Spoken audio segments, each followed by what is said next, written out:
E nós podemos ler esse quadro ao contrário. Na verdade, os estudiosos de linguagem, eles partiram deste princípio e eles entenderam o quê? Que as histórias, isso aqui é o mais importante de você entender hoje, tá bem? Eles entenderam o quê? Que as histórias, elas formulam os pensamentos, que por sua vez expressam o quê? A nossa linguagem. Deu para entender? Vamos repetir a ideia? As histórias formulam pensamentos que por sua vez são expressos através da linguagem. O que isso significa? Significa que quando você tem os seus pensamentos que são formados por histórias, que são expressos através da sua linguagem, isto vai revelar o que, igreja? Diz para mim. Quem você é, quem eu sou. E aquilo que eu sou, ou quem eu sou, vai revelar para mim qual é a visão da realidade de Deus que nós temos ou podemos formular. Em suma, se pudéssemos resumir tudo, de uma forma bem simples, é o seguinte: a base de tudo está onde? Nas histórias. Deu para entender? As histórias formulam pensamentos que são expressos através da linguagem. A base de tudo está no quê? Nas histórias. E as histórias, elas vão dar para você uma visão de realidade de Deus. Pastor, bastante filosófico isso. Eu quero que você entenda o seguinte: o que o diabo mais quer é tirar da tua mente a ideia de que existe um Deus. E se ele não conseguir tirar da tua mente a ideia de que existe Deus, o que ele vai fazer? Ele vai tentar torcer a realidade de Deus para a sua vida. Estão entendendo ou não? Deus nos criou e Deus fez o seguinte. Quando você olha para a Bíblia, por exemplo, quanto da Bíblia é história ou narrativa? Quase tudo, não é verdade? São histórias. São as histórias que nós contamos para as crianças, são as histórias que algumas delas nós estudamos na semana passada, na árvore genealógica de Jesus. Essas histórias, elas expressam o quê? Uma realidade de Deus. Quem é Deus? Quando você vai do Gênesis ao Apocalipse, é praticamente tudo narrativa, praticamente tudo história. E aquilo que não é história, por exemplo, é abstração, como os escritos teológicos de Paulo, ou até mesmo as profecias, as profecias e as abstrações, se valer das histórias do Antigo Testamento e mesmo do Novo Testamento, para ter a sua base. Ou seja, a base de tudo é o que? É a história. Deus sabe muito bem disso e Deus nos criou assim. E através disso, então, Ele vem construindo em nossa mente histórias para que nós tenhamos uma visão da realidade de Deus em nossa vida. E assim nós vamos construindo na mente das nossas crianças, através da Bíblia, para que eles tenham uma visão real de Deus, uma visão da realidade de Deus de forma saudável. No entanto, o diabo, se valendo disso e conhecendo esses princípios, o que ele faz? Para tirar da sua mente a visão da realidade de Deus, e que existe um Deus, ou para torcer essa questão de uma realidade de Deus na sua mente. O que ele vai usar? Diz para mim, igreja. Ele vai usar histórias. O diabo vai usar histórias. E com as histórias ele quer torcer a visão da realidade de Deus da sua mente. E se ele torcer, se você não tem uma visão saudável acerca de quem é Deus, o diabo pensa assim: ótimo, ele está perdido. Estamos juntos?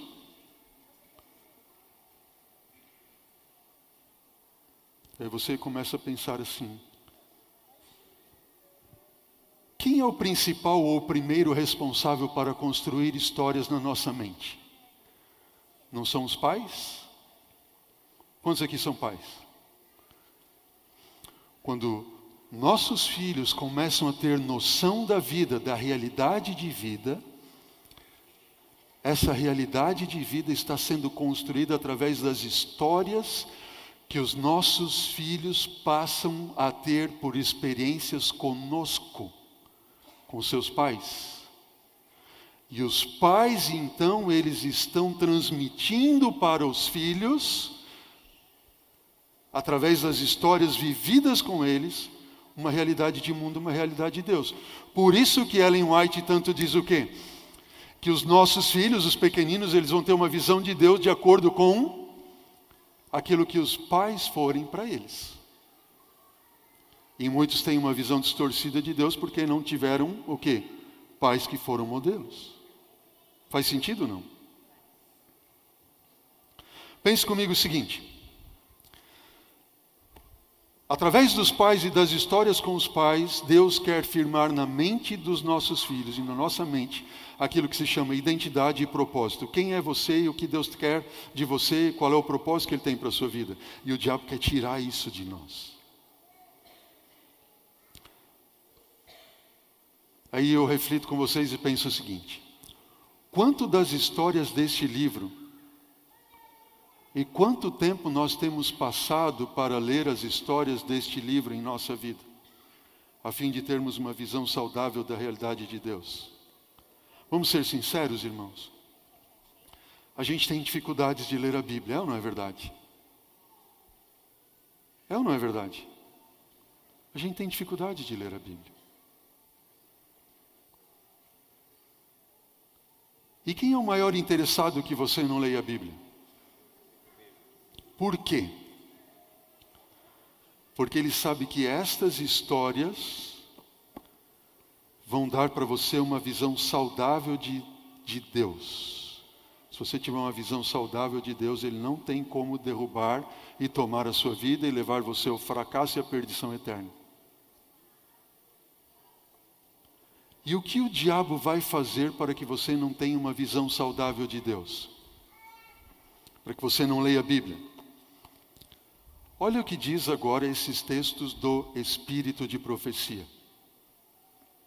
Todos eles dizem assim: vi que jovens e adultos negligenciam a Bíblia e não fazem da Bíblia, deste livro, o seu estudo e regra de vida como devem.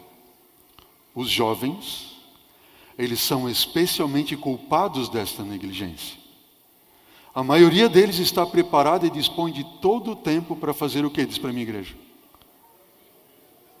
Para ler qualquer outro livro.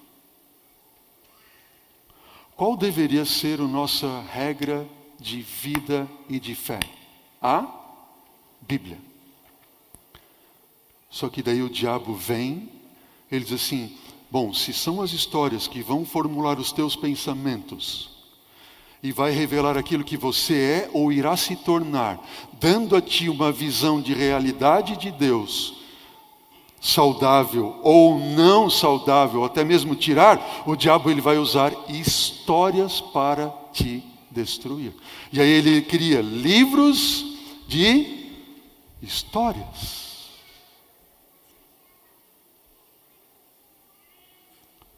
Olha o que diz esse texto.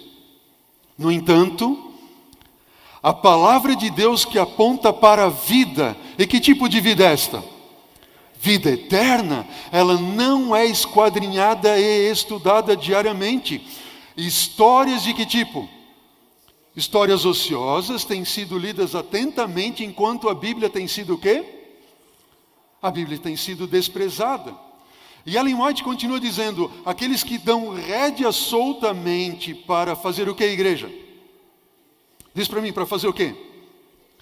Para se divertir com histórias tolas e com contos ociosos, eles alimentam a imaginação, mas o brilho da palavra de Deus fica de que forma?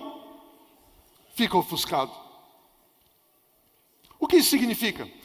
Quando eu coloco na minha mente histórias tolas, contos ociosos, eu alimento ou eu estimulo a imaginação. E aí as histórias da Bíblia, o relato bíblico da salvação de Cristo Jesus, do que Deus tem por você, por mim, daquilo que Ele fez e tem feito, do plano da salvação que Ele está vindo nos buscar, passou da nossa mente, fica ofuscado, fica eclipsado. O que significa? Se a palavra de Deus é luz que ilumina os nossos caminhos, e ela deve iluminar a minha vida, iluminar o meu ser, expulsar as trevas da minha alma, pois essas histórias tolas e contos ociosos fazem um eclipse, elas vão obscurecer o brilho da palavra de Deus que não vai chegar à minha vida. E o que vai acontecer com isso? Qual vai ser a consequência disso? Veja o texto. A mente é diretamente desviada de Deus, é destruído o interesse em sua preciosa palavra. Uau!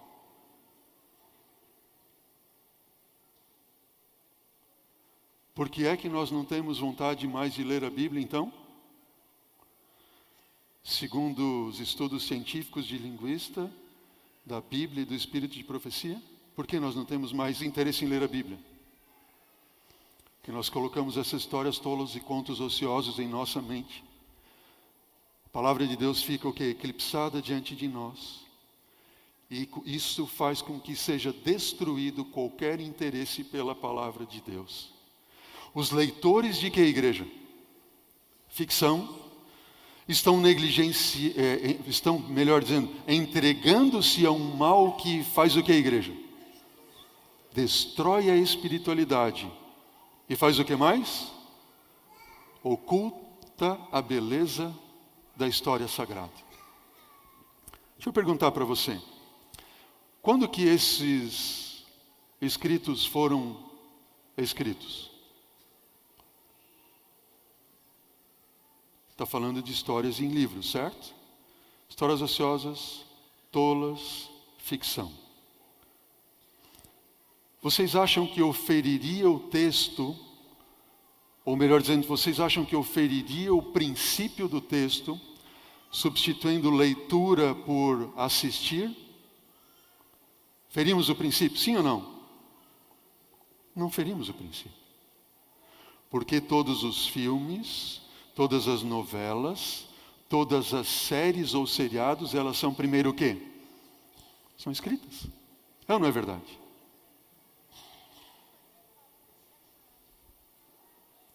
E algumas vezes a gente vem na quarta-feira na igreja, pastor, ore pela minha espiritualidade. Irmãos, orem pela minha espiritualidade.